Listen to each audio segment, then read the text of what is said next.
Look at the person sitting in seat 1A of a first-class cabin. They are sipping a vintage wine, carrying a watch that costs more than a house, and heading to a villa in Tuscany. Now, look at their tax return. If they are an architect, that document shows a 0.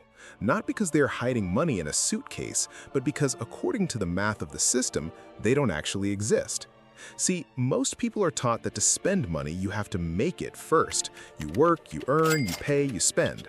But the people who truly understand the system, they realized a long time ago that earning an income is the most expensive mistake you can make.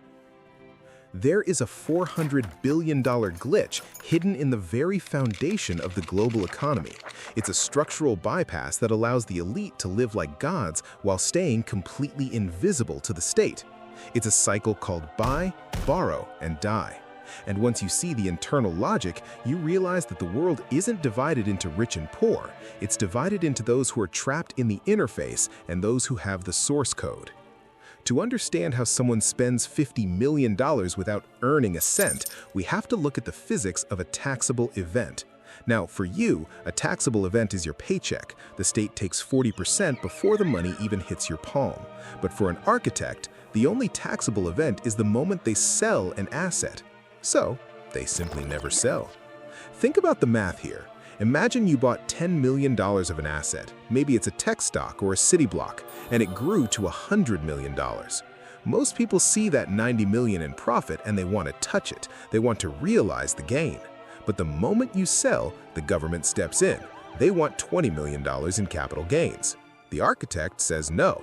Instead of selling the asset, they go to a bank and they open what's called an SBLOC, a securities-backed line of credit.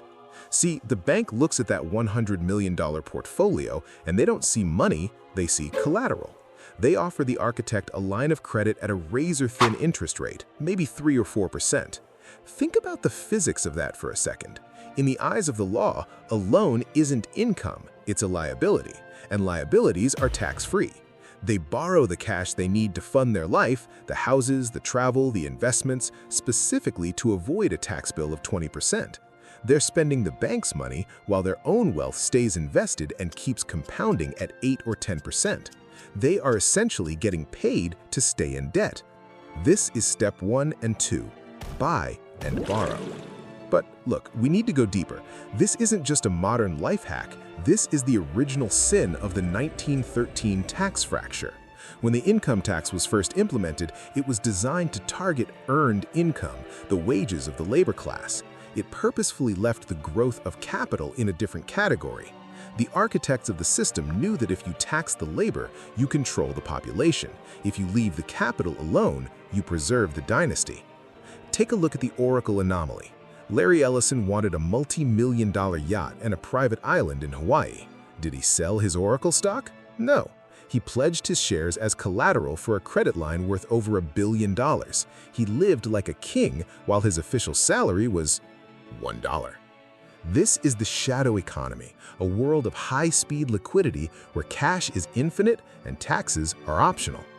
But wait, here's where the game gets dangerous. This is the part that destroys the amateurs who try to play without the safety gear. What happens when the system breaks? Imagine it's 2008 or 2020. The screens turn red. The S&P 500 drops 40% in a week. Suddenly, your $100 million portfolio is only worth 60. This is the margin call. The bank doesn't care about your villa in Tuscany. They want their money back and they want it right now. If your collateral drops too low, they liquidate you. They sell your assets at the absolute bottom and the IRS takes its cut on the way out. This is the moment the amateur loses everything. But see, the architect has a safety valve.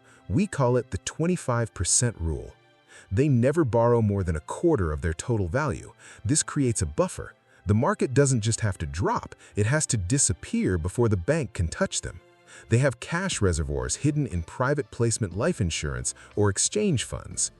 Now, let's talk about the exchange fund bypass. This is the secret for the concentrated wealthy.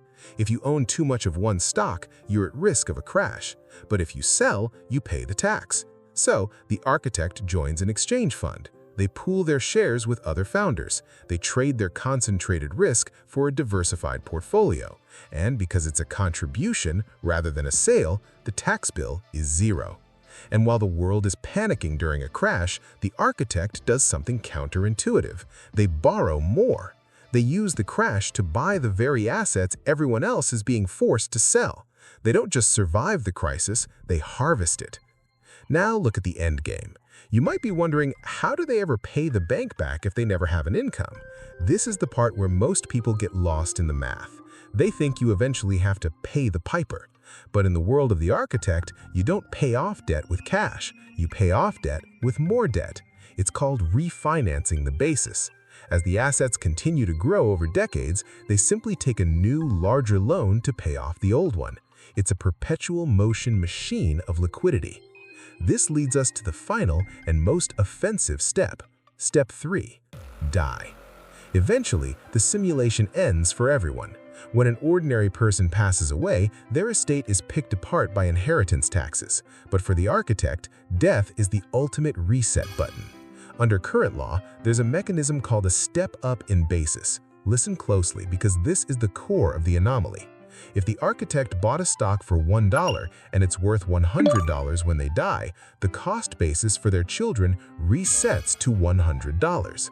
All those decades of growth, all those millions in tax-free loans they spent while they were alive, it all just vanishes.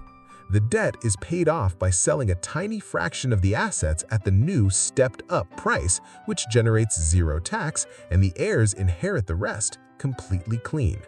The wealth never left the circle, it just looped.